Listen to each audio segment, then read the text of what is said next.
J'ai 53 ans et ma femme a 54 ans. Je n'avais jamais anticipé l'effondrement de mon mariage, me blâmant souvent moi-même.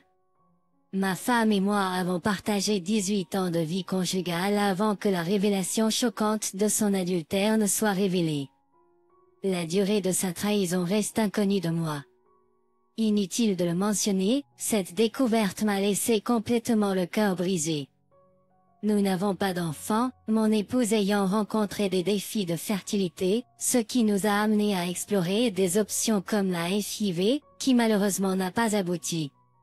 Sur le plan professionnel, je possède plusieurs machines distributrices et quelques GAB, tandis que ma femme travaille chez Walmart. Elle occupe le poste de directrice adjointe de magasin, et pour ceux qui ne sont pas familiers, un tel rôle chez Walmart peut commander un salaire dépassant 70 000 $ annuellement. Nous n'avons jamais eu de problème de communication, avec des lignes ouvertes sur les deux téléphones, et nous ne sommes pas tous deux très actifs sur les médias sociaux. Au fil du temps, j'ai commencé à remarquer qu'elle mentionnait fréquemment un vieil ami à elle, me donnant des mises à jour détaillées sur sa vie. Je me demandais, pourquoi partageait-elle tant de détails à mon sujet? Bien que je ne l'ai pas réalisé à l'époque, cela aurait dû soulever un drapeau rouge, et j'aurais dû y prêter plus d'attention. Malheureusement, je ne l'ai pas fait. Quoi qu'il en soit, j'ai échoué à prendre note d'un avertissement subtil, et la vie a continué son cours. Nous avons tous deux maintenu nos emplois, nous avons encore apprécié les soirées en amoureux et notre intimité était toujours satisfaisante. Cependant, elle est devenue de plus en plus intéressée par l'idée d'introduire un troisième partenaire dans notre relation intime. Il est important de noter qu'au cours de la période où nous avons daté, elle ne m'avait jamais fait part de telles idées. Avance rapide d'une semaine. Je recevais un message texte de ma femme m'informant qu'elle rentrerait tard du travail. Elle s'occupe généralement de l'inventaire, et la gestion de l'inventaire est d'une grande importance chez Walmart. Elle a tendance à rentrer tard à la maison. Je n'y ai pas prêté attention et lui ai dit que je la verrais plus tard et que je l'aimais. Ce soir-là, je suis allée me coucher vers 23 heures, mais elle n'était pas rentrée à la maison à ce moment-là. Alors que l'horloge approchait 1h30 du matin, elle n'était toujours pas rentrée. Je l'ai trouvé surprenant. Au lieu de la contacter par téléphone ou par message texte, j'ai décidé de me rendre à Walmart.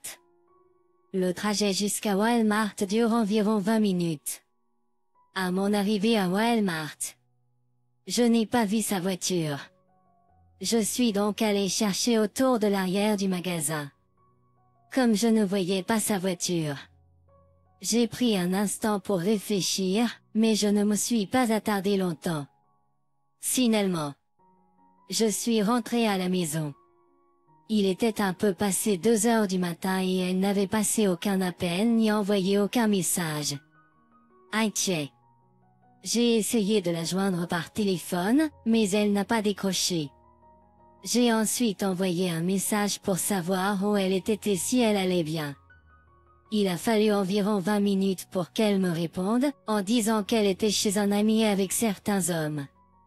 Maison avec certains hommes collègues et ils prenaient des verres, ce qui m'a mis mal à l'aise.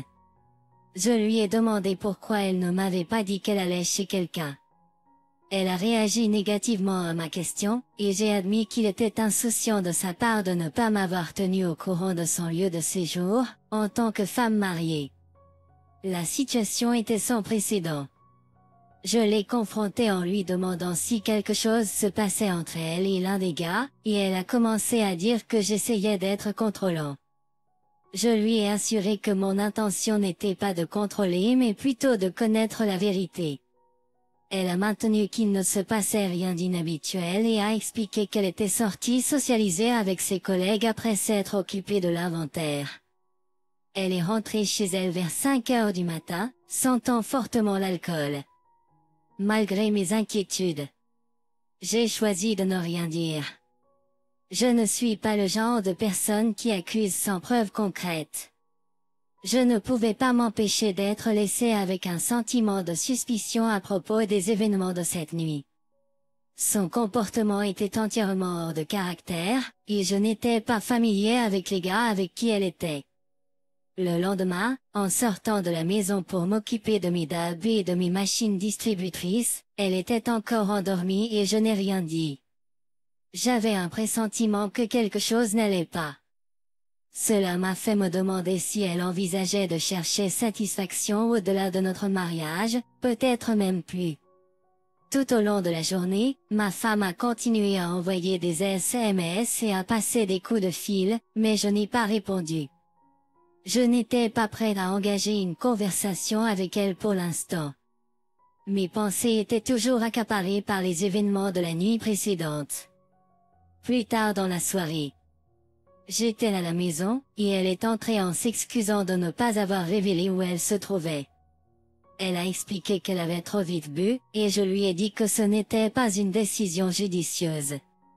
Elle a insisté sur le fait qu'aucun des hommes n'avait rien fait, mais je suis resté sceptique. Nous avons poursuivi notre discussion, et j'ai clairement indiqué que je demanderais le divorce si je découvrais qu'elle m'avait trompé. Quelques mois plus tard, les choses se passent bien dans notre relation. Chaque fois que j'appelais ou que je lui envoyais un texto, elle répondait rapidement, et nous avons essayé de être aussi ouverts et communicatifs que possible.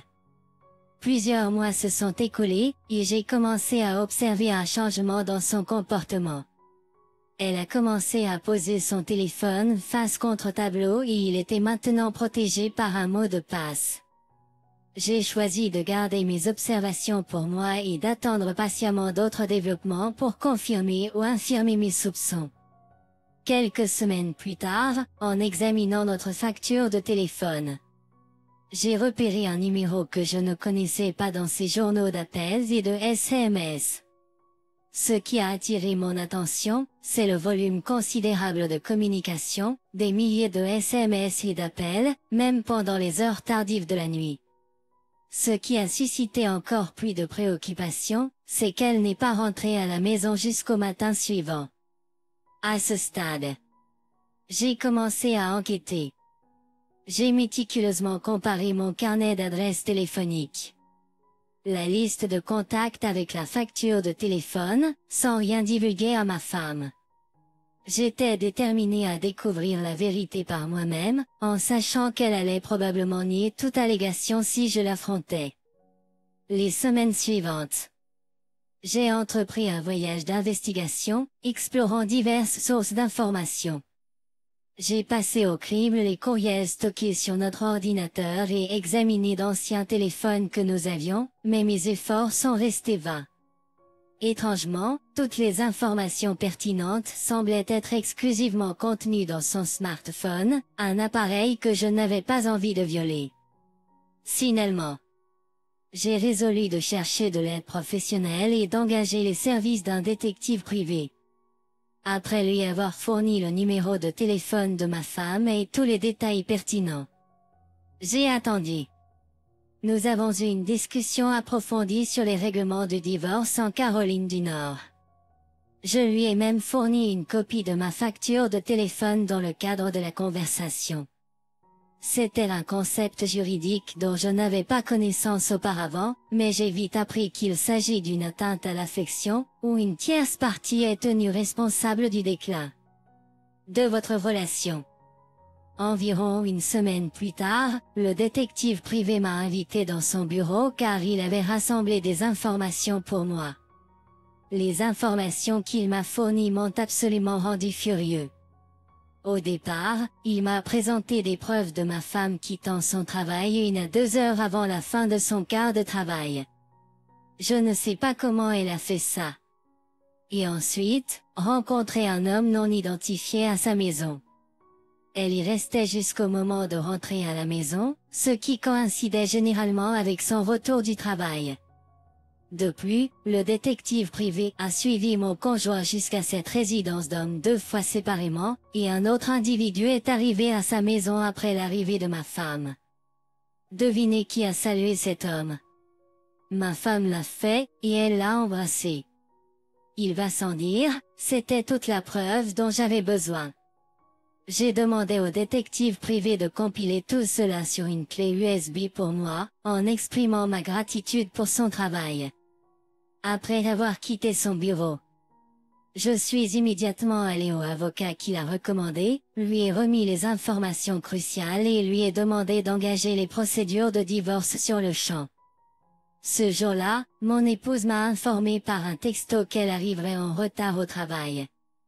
Je n'ai pas répondu car j'étais déjà en route pour préparer mes affaires et partir. En Polaise. J'ai appelé mon frère qui était tout aussi contrarié par la situation. J'ai mentionné mon intention de rester avec lui jusqu'à ce que je puisse trouver un nouvel arrangement de vie, et il m'a assuré que je pouvais prendre mon temps. Je suis retourné à mon domicile, j'ai rapidement fait quelques valises pour quelques jours et je suis parti pour la maison de mon frère.